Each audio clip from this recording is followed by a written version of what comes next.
morning to you, Kenyan citizens. Welcome. This is the Current Affairs segment. It is your trusted source for the latest news, insightful discussions, and impactful stories shaping our nation and beyond. I'm Angela Kabete, and today I'm not alone. We're here with Grace Haron, and what we're going to do, we'll dive into the latest headlines and uncover the truth behind the news. This is where we make sure that you stay updated of what is happening that is in our country and beyond. So stay tuned as we break it down right here, right now. Grace. Good morning. A very good morning to you. Good morning. How are you doing? I'm very fine and very well, ready to make our viewers understand what is happening in our country. Yes. Because a lot has been happening. A lot has been happening each now and then. News stories each and every day. Kila siku lazima. And it is our responsibility, right? Yeah, it is our responsibility to make them informed.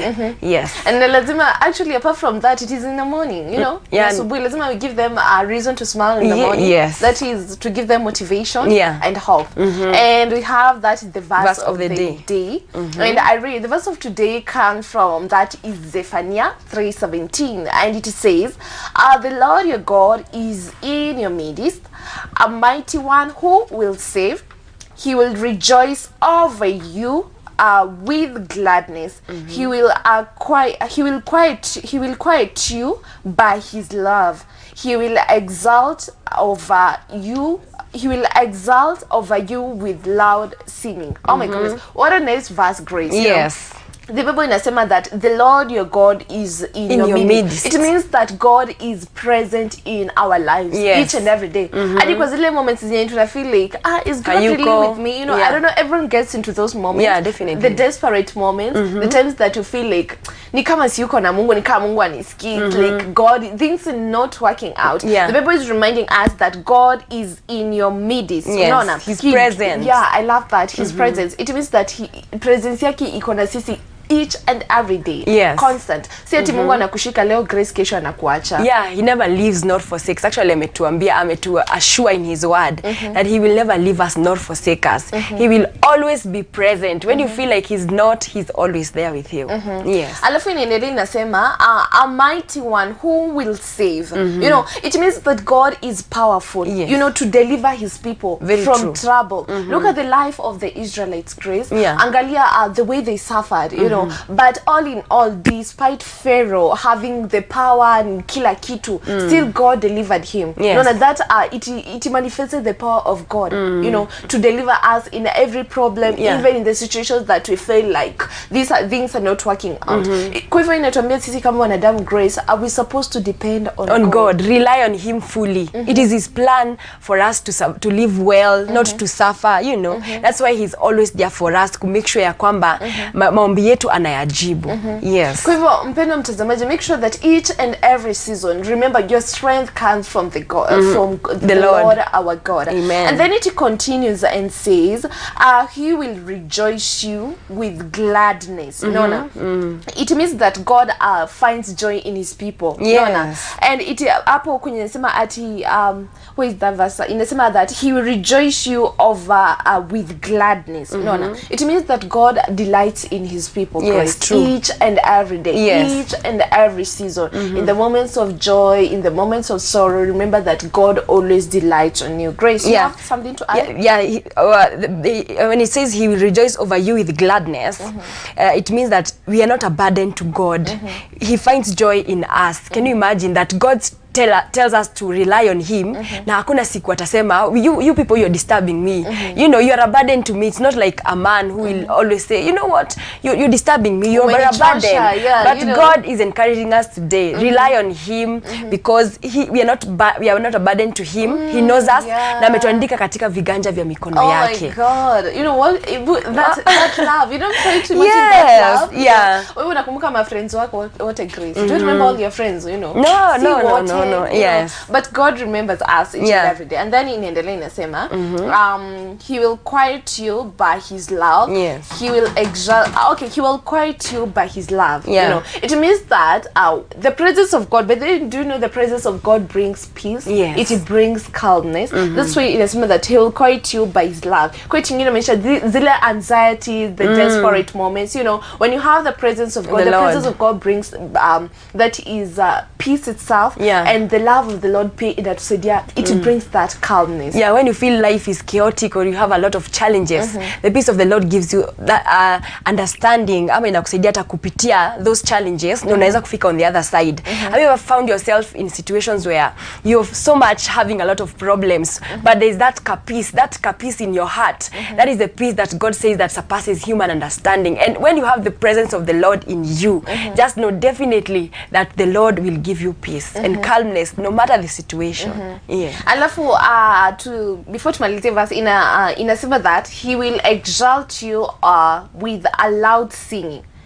You know, with a loud singing. Unaona, it's like a parent mtoto akipita mtihani. Yes. You know, the way the parent is happy buying gifts for the, you know, for the kid. That is the same way God that's when I say that he will exalt you over loud singing. Yes. You know, he will exalt you with loud singing. You know, in the moments of sorrows. You know, God will exalt us with loud singing. You know, that is fulfilling his promises. Sometimes zile moments zile kwenye unafika grace wasema, oh my goodness, this is the end. That is the time that God is working and exalts you. Yeah, true. That's why I say with loud singing. And you know, when God exalts you, when God glorifies himself through a man, for God it's loud. Alafu pia watu watajua, like definitely people will really know this is God, this is not you. It is when you know the grace of God carries you in circumstances where you knew here I would not have done it on my own. Now that's the loudness you're talking about. Yes. What an amazing verse. Wow. You know, for our viewers, you know, Today. I know in that point, in that moment that you feel like, oh my goodness, this is the end of me. You feel like you're not making it, nothing is working out. The Bible is telling us that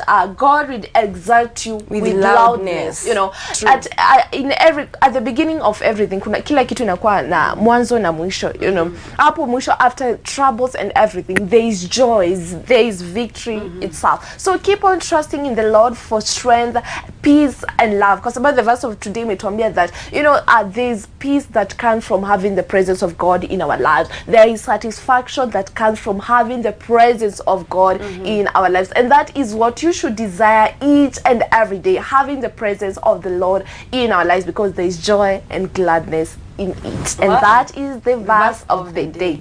Amen. Grace, and now let's dive into something else. You know, that is the key objective of the current affairs. That is what has been happening, because a lot has been happening, right? A lot. I have the Standard with me. I have the Daily Nation with me. And the objectives za leo zetu tunaangalia on my Daily Nation. That is politics and the governance itself. You can see on the Daily Nation, we highlight that is the politics, mambo ya the presidency. Those who want to vie for presidency in 2027, because watu washaanza kujitokeza. Alafu tutaangalia the governors are demanding for more funds. Then you're going to check that is the debt servicing in our nation. Unajua sahi deni iko 11 trillion. So in the budget, in the highlight in your metoa the budget here, the 2025-2026 budget, there's an amount yenye imewekwa kando to service the debts itself. Then you're going to check that is the economy and business.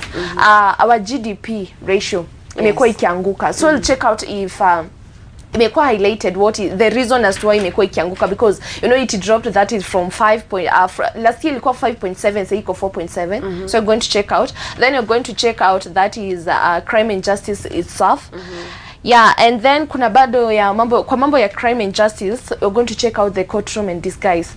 Because kumekuwa na issues, unaona venye watu wanaenda wamejifunika uso kwa kotini, you know, mtu amevaa mask. Wanasema that is against the rules za kotini. So that is what you're going to check out. What about on a Daily Nation? On my Daily Nation today, where jobs puzzle ndo ziko mingi hapa. Mambo ya makazi. Yeah, jobs mara mbili, kuna moja ambayo iko connected na affordable housing openings. Another one is Kenyan economy created the first job since 2020, kuna venye imeenda decrease. Number 2, we have the IBC 2027 elections. We all know that sahi kuna nominees ambao washatuma majina yao kwa our president. The chairman, wanataka the chairman seat and also the commissioners. Yeah, there is a panel listing inachagua. Yes. Yeah, inachagua, and they will be picked very soon. Very soon. There is also the names of 32 recruitment agencies banned. It is connected with that story of Alfred Mutua. Jobs zenye zilikuwa za majuu. The young people were promised, and then something happened. So there are 32 recruitment agencies that Abel Mutua Amezi mentioned, and they have been banned. And then we are going to check lastly on Pope election. The cardinals congregate in Rome to elect the Pope. We all know that the Pope died last month, and so they are looking for the 267th Pope. And those are the stories we're gonna check today. Okay, and now let's dive straight on to what has been happening. On my Daily Nation page 1, tulisema tutaanzia na things to do with politics and governance. And that is on page 8 of my Daily Nation. Wacha tuangalie story ya debt servicing. That is in our country. As you know, Kenyans, we are expecting the budget itself, Grace. Watu wamengoja sana kwa hamu na gamu. Sijui wewe mpendo mwananchi, you know, our Kenyan citizens out there, how excited are you? Unajua probably kuna watu wajui that tunangoja budget, but kuna the allocation of the funds zimekuwa released, the highlights zishatolewa. You know, after they sat down and they went through it, finally they have released Kenya to spend that is 1.9 trillion on debt foreign missions at global, that is 2 billion. And you know, Grace, deni ya nchi yetu iko that is 11 trillion itself. Equal 11 trillion, and finally at least we can see on that they're trying to work on that. And you know, there is last month tulikuwa tumesema hapa that this is the first government kwa the first term, Grace, kufikisha deni 11 trillion, because we looked at the that is what do you call it, the leadership of other presidents. Na tuliangalia someone like Moi Kibaki, you know, yake ilikuwa 1.9 trillion kwa leadership yake yote for his terms. Then tukaangalia that is Uhuru Kenyatta, yake ilikuwa 8.6 trillion. And now kwa leadership yake, you know, before atoke mamlakani. And then when you talk about that is our president, the first president mwenye in the first term amefikisha 11 trillion. But at least we can see that they are working on it. And you know, for our, that is our budget. Imekuwa the budget itself, the amount yenye tunangoje yenye itakuwa for the allocated funds, that is 4.2 trillion. And out of 4.2 trillion, 1.9 trillion imekuwa kando ya kuservice the debt. So at least we can say this is a good thing.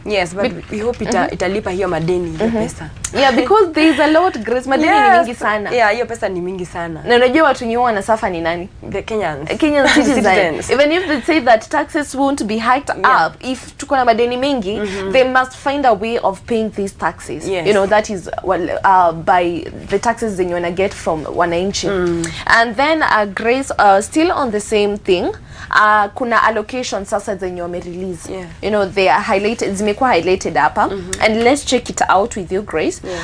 The executive office of the president imepatiwa that is 5.37 billion, up from that is 4.54 billion. It means the office of the president imeongezewa pesa. Unaona? So that is the first year tumeona imeongezewa the office of the president. And we want to hear from the citizen. Do you feel it's worth? Bado usisahau jana kuna renovations tunaona zinaendelea. So zina mwangwa hapo millions. And bado tuliona, do you remember tukiangalia that is the roofing? The State House, I think 8.97 something like 8.97 approximately million roofing. You know, that is a lot alone. And now the president's office is imeongezewa pesa. So this is I'm reading the highlights, the allocation of the funds that we should expect before budget is somewhere itself. So the office of the president imeongezewa that is 5.37 billion, up from 4.54 billion. And now when it comes to the State House itself, State House ilikuwa that is 8.58 billion. that is yenye imekiwa sai from 8.37 billion. Yeah. So that is the office of the president na state house wameongezewa pesa. Okay. And now when it comes to the office of the deputy president, ilikuwa that is amekiwa 2.92 billion. Down from that is 3.18 billion. That is the office of the deputy president. Kwa hivyo kumaanisha the office of the deputy president amepunguziwa. Watu wamepunguziwa. Yes, the office of the deputy president. Huyo ni wa kupunguziwa. And now the office of the prime cabinet secretaries wamekiwa that is 866.8 million. From that is 955.11 million. That it means there is a drop. That is the office of the prime secretaries, cabinet secretaries. And now let's check it out. That is the foreign affairs. Wamekiwa that is 25.63 billion. From that is 21.07 billion. So the foreign affairs wameongezewa pesa. No. Kwa hivyo I hope watafanya kazi yao. You remember ile mambo ya kazi ya majuu. Iko involved na watu wa foreign affairs. Since wameongezewa nini pesa. Wasaidie wa Kenya. Kupata kazi. Lakini ya and they do their work diligently. You know, then you're going to let's dive into the National Police Service. Wamekiwa that is 125.29 billion. From that is 115.43 billion. Kwa hivyo wameongezewa pesa. And now the internal security itself and national administration, wamekiwa 35.41 billion. From that is 37.46 billion. So internal security imepunguziwa pesa. No. Alafu the Ministry of Defense wamekiwa that is 200.37 billion. From 179.71 billion wameongezewa pesa. The State Department of Tithe wamekiwa that is 42.41 billion. From 35.42 billion. At least this is a good thing. TVET is zimeongezewa pesa. And then when it comes to the higher education, wamekiwa 44.65 billion. That is from 136.18 billion. Actually, I'm glad that the government wamekaa chini Grace wakaongezea you know, tukisoma highlights zetu tulisoma that is in February. The education itself walikuwa wamepunguziwa pesa. But at least they have sat down and wameongezea pesa. This is a good thing. Yes, it's a good thing for so that hata wanafunzi when you apply for help and everything watasaidika, especially for the universities. You know, the education finally ilikuwa the big cry for the Kenyan citizens. Wameongezewa pesa. And alafu bado because ya mambo ya CBC. You know, CBC, that is another thing they charge a lot of money. It needs a lot of money. True. At least wameongezewa pesa. The basic education wamekiwa that is one yenye nimesoma ilikuwa the higher education for the universities. The basic education Grace wamekiwa 126.13 billion. That is from wamekiwa 26.13 billion. That is from 138.86 billion. So that is a drop. That is a drop. And then when it comes to the National Treasury, wamekiwa that is 118.38 billion from 117.05 billion. So that is an increment. Then the economy, and when it comes to the economic and planning, wamekiwa that is 63.19 billion from 74.51 billion. So that is a drop. I don't know kwa nini wamepunguziwa, especially with the current situations in our country. You know, our president alienda China and expecting that he is investors to come in our country. So I don't know kwa nini wamepunguziwa pesa, because you know our economy inahitaji kazi sana. Sana. And then when it comes to the medical services here, let's check it out on this. When it comes to the medical services, wamekiwa 105.44 billion. That is from 103.57 billion. At least wameongezewa pesa. You know, when you talk about priorities, these are the things they talk about. These are things that are affecting the common mwananchi out there. At least wameongezewa. And then when it comes to let's check out the road. The roads wameongezewa that is wamekiwa that is 185.03 billion. From 208.4 billion. That is a big drop. Yeah. Oh my goodness. Wamepunguziwa pesa. So hao ni watu wa barabarani and you remember hizi ma stories za scandals zimekuwa, that is ma contractors wa barabara not being paid, you know, kumekuwa na issues mingi sana fraud cases. So wamepunguziwa pesa and I hope hizo pesa zenye contractors wenye kuna contractors walikuwa nafaa warudishe pesa ndio walipe kwa njia inayofaa. I hope watarudisha. hizo. Alafu bado remember there is a consolidated fund yenye walikuwa wanasema wamerudisha because of the roads itself. So I hope hiyo pesa pia itaongezewa hapa. You know, so that ifanyiwe kazi. And then when it comes to the housing and urban development, ili iko 119.6 billion from 74 that is from 74.66 billion. So this is a lot. Wameongezewa pesa mingi, Grace. You know, imagine that is from 74.66 billion to that is 119.6 billion. That is a lot. Now that is the housing and the urban development. I don't know kama mambo ya housing project imekuwa involved hapa because you know Kenyans wamekuwa tax. Na hiyo mambo ya housing. Hiyo kwanza tax zimekuwa juu sana. So I don't know, juu niona pesa zimeongezewa. I don't know kama ni Wakenya wataongezewa pesa zenye wanalipa za housing. I don't know, we are yet to see what they're going to say about that. And it comes to the backbone of our economy. Oh my goodness, let's talk about agriculture. Agriculture that is ilikuwa wamekewa 48.25 billion from that is 45.64 billion.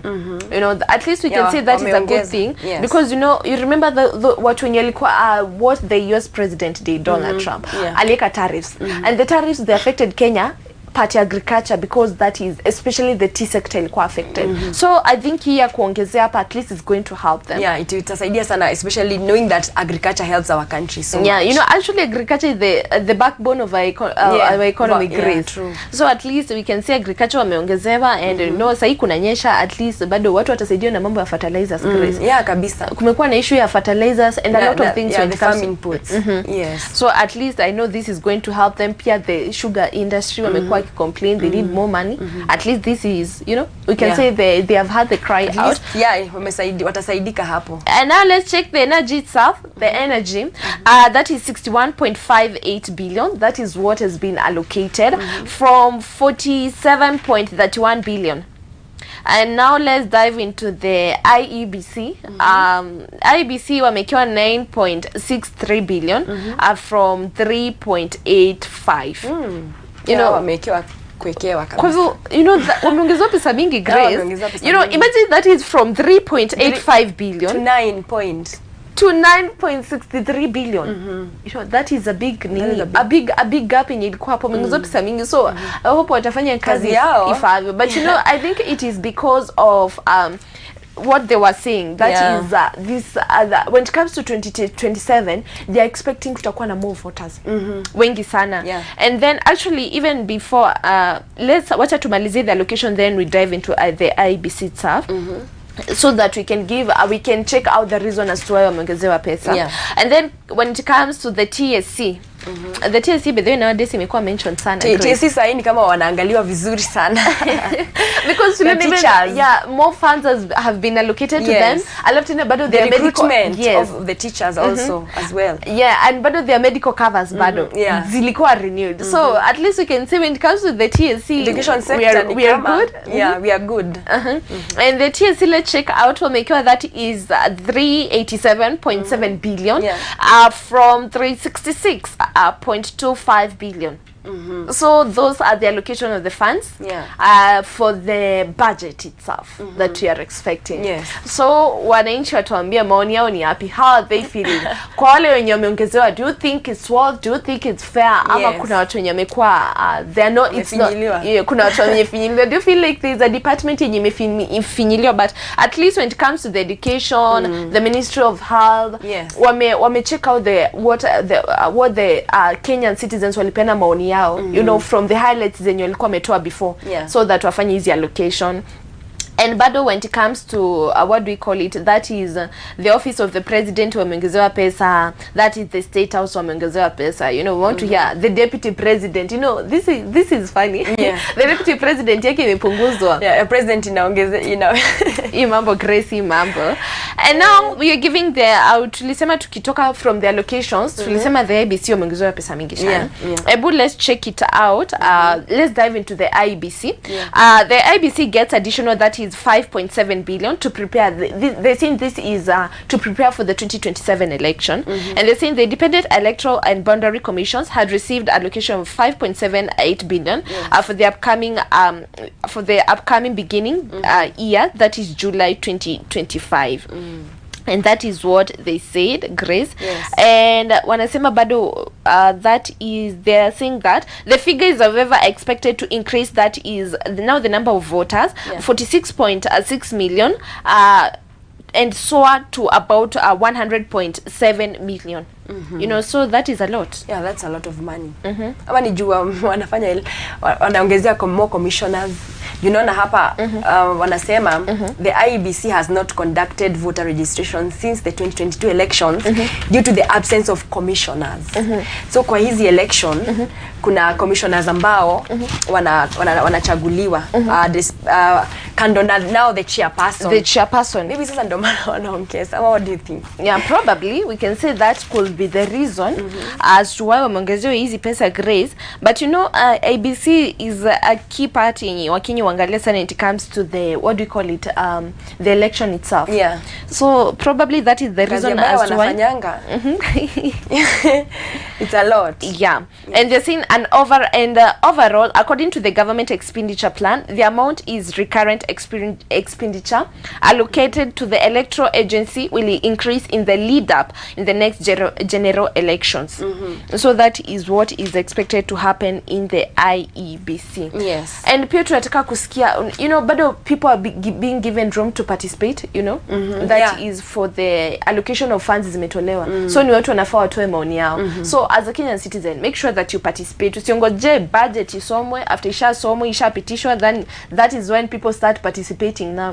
People should participate now, give your views, you know, so that in case ipitishwe, you be in the right and the safe side. You took part in it. It's good for Kenyans to take part. Ndio mtu asitete aseme kuli happen na haku take part. And away from that, what do you have on your daily maybe nation? Because you have mentioned IEBC, let's talk about now the 2027 elections. They selected people who have they have been selected, but bado kuna hawajaselectiwa, ni wamekuwa shortlisted.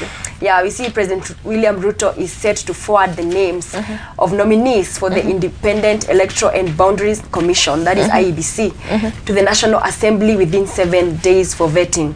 We all know that IEBC imekuwa tu imekaa hivyo, imekuwa iko paralyzed in a way because their former chairperson, that is Wafula Chebukati, he passed away. He passed away.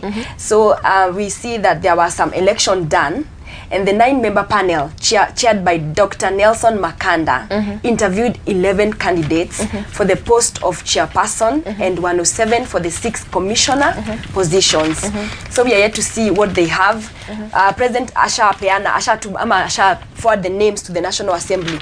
That is what he's saying, that in accordance with the IEBC Act, I will nominate and transmit the names to the National Assembly in full fidelity to the constitutional principles that guide our system of governance.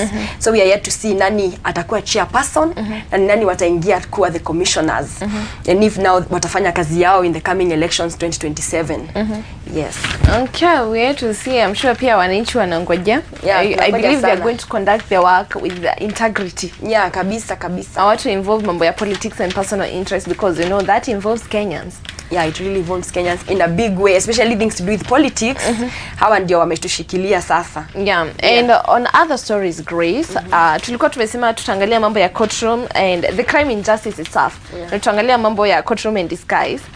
And on page 2 of my Daily Nation, right suspects in court, how face mask disguise threatens justice. And actually they have highlighted at a glance a rising trend of courtroom disguises. An increasing number of suspects are appearing in court wearing, that is, hoodies, face masks, sunglasses, and Masai lenses to conceal their identities. And they're saying what started as COVID-19 precaution has evolved into a deliberate tactic to avoid recognition. Wow. So hii mambo ya wanatumia mask vibaya. Yeah, mask itumiwe vizuri. Actually, I don't know sasa hii kama mask bado itaendelea kutumika, but they're saying that is the rising trend that inafaa kuachwa. You know, watu wanajificha, Grace, you know. Alafu tena bado, as we continue, at a glance bado, impact on justice and transparency.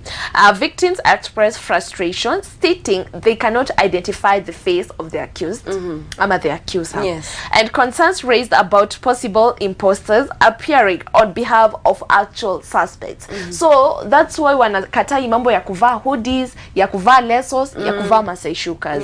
You know, and anasema that undermines open justice and fair trial principles. And then as we continued, kuna notable cases, you know, zimekuwa highlighted. That is TikToker Rish Kamunge appeared in disguise. During her fraud case. Victim protested but were ignored. You know Rish Kamunge? Yeah, I know her. Famous TikToker. Yeah, famous TikToker. I don't know kama alikuwa involved na mambo za kazi za majuu. Yeah, alikuwa na agency yenye inapeleka watu huko. Watu majuu. Inabitia chini ya maji. Chini ya maji. But unfortunately it didn't go well. You know? People are complaining on social media that wamekuwa conned. Yeah, by her. Okay. And 4 suspected arrested. 4 suspect, this is another notable case. 4 suspected arrested in connection with the assassination of Kasipul MP Ongondo were concealed with their faces in court. That is another notable case. Then another one, Juliet Nduta and Jos Fent, Nyamwange concealed identities in 14.8 million fraud case. And then lastly, I have another one. Bruno Ogundo Obonda, newly appointed AAPCC, appeared masked while facing forgery cases. And then the last one, multiple suspects in the land fraud and KRA taxes evasion cases also used disguises. And now they're saying the role of lawyers and security lapses. Defense lawyers often stand beside the suspect and block the press cameras. Yes, so they're saying the lawyers who wanasimama that is beside the suspect to block the press from kuchukua face yao watu. That's so bad. And then allegations that lawyers and relatives and even police officers supplied disguises for a fee of 200 to 1,000. And then security checks are often weak and bypassed by busy courts. Okay. And then the last one, official directives ignored. That is the former CJ, Chief Justice David Maraga in 2019, and the IG Jafed Komen 2024, both issued directives of banning disguises in courts. Okay, na sasa unajua haikukuwa implemented, but it was an order walipeana. So sijui mbona haikuchukuliwa seriously. And then judiciary bodies supported ban post magistrate, and that is Monica Kivuti, on the fatal shooting of Makadara Law.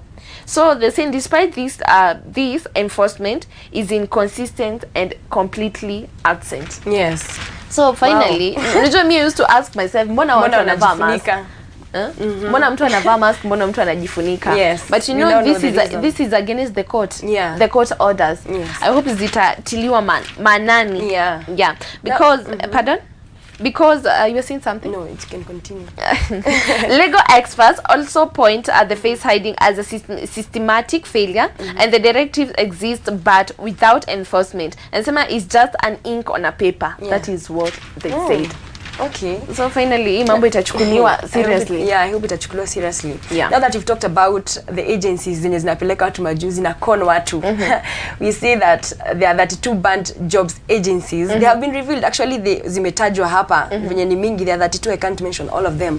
But there's something that is making me just feel like laughing in a way. Laughing? Hapa. Tell us why. Before I mention it, we all know that about the Alfred Mutua story.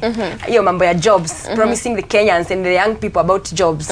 Alafu ikakosa kuhappen, watu wakampigia simu, wakasema wanataka pesa zao, lakini akasema hayo mambo hajui. Actually, the funny thing, Grace, you know, the thing that makes everything change. Yes. Akwenda, it did not appear. Yeah. You know, alituma text. Yeah, alituma text. Yes.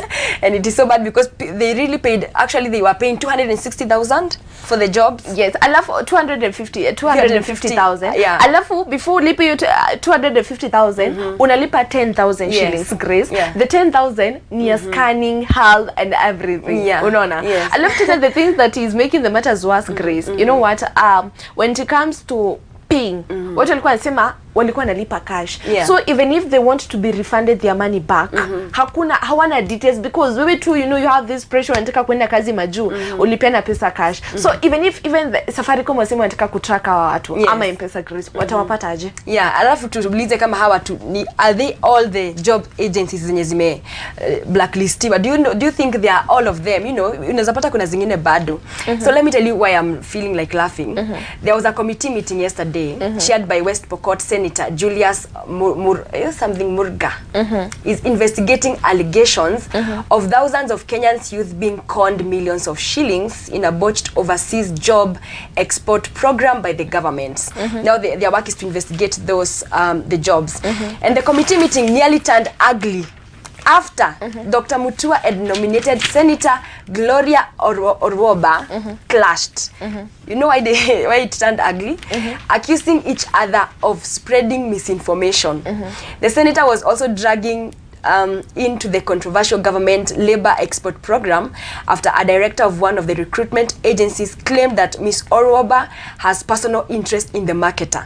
So imagine walienda meeting alafu akaanza kuteteshana wote. Na wote ni government and we all rely on the government to give jobs to the Kenyans and to the young people instead of sitting down and coming up with how the Kenyans will get the jobs. Yeah, and that's what makes me feel like, okay, why are they accusing each other of misinformation? Wewe ndo umefanya, wewe ndo. Actually, it feels like it is a blame game. Yeah, it's a blame game and it's not good. And also have the same story on my Daily Nation, Grace, that is page 5. Yes. Nasijui kwa nini imepewa space kidogo hapa chini. Because this is something that is affecting Kenyans. Yeah. CS Mutua, Senator clash over claims of foreign jobs scandal. Yeah. And they say the Labour Cabinet Secretary Alfred Mutua and nominated Senator Gloria Orwoba yesterday clashed. The same story that you're having. Yes. And now I'm asking Grace, you know what they told each other? Mutua accused, this is what Mutua aliambia, that is the Alfred Mutua aliambia Orwoba, and I spread misinformation, Grace. Yeah. But we saw last year, that is the mwenye amesimamia Mutua, says Mutua.